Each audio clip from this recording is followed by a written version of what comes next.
తీసుకోవద్దు అన్నాను. విన్నావా? లేదే. ఏమైంది? చేతికి అద్దం వచ్చింది, మనకి బుద్ధి వచ్చింది. అయ్య బాబోయ్, నీకు ఎంత కష్టం వచ్చిందా? రే సుబ్బుగా, నన్ను పడేస్తావా? అప్పుడు వెయ్యి, ఇప్పుడు ఇదెంత అవుతుందో? ఒక్క నిమిషమే, ఈ సుబ్బుగాడు ఉన్నాడుగా, ఇప్పుడే చెప్తా. 800. టెక్నాలజీ ఉపయోగించాలిగా.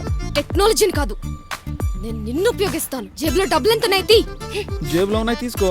భయపడి వదిలేస్తాను అనుకున్నావా? కామెడీలు నా దగ్గర కాదు.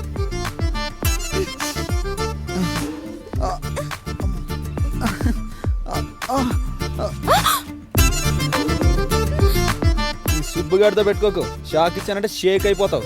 ఓ భగవంతుడా, జరిగిన 2 సంఘటనలకు నాకు సంబంధం లేదు. ఈ పాపలను నువ్వే క్షమించుడి.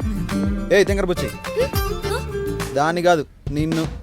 ఎక్కువగా నా గురించి ఆలోచించుకో. ఇప్పుడు ఎక్కడ పడ్డావు, తర్వాత ఎక్కడ పడతావు నాకు తెలియదు. జాగ్రత్త. దొంగ సచ్చినోడా!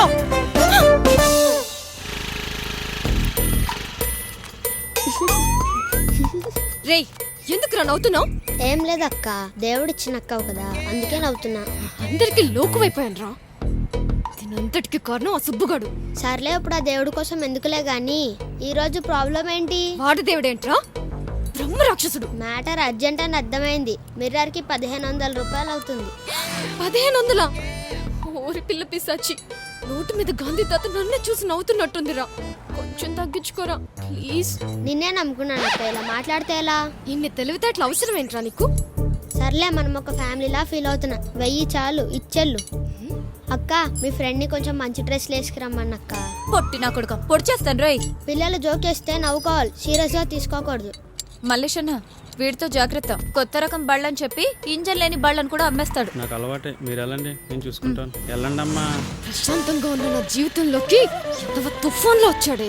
నేను ఆపకుండా ఉండుంటే వాడు ముక్కు పిండి వసూలు చేసేదాన్ని. వాడిచ్చే టైప్ కాదు, నేను తీసుకునే టైపే.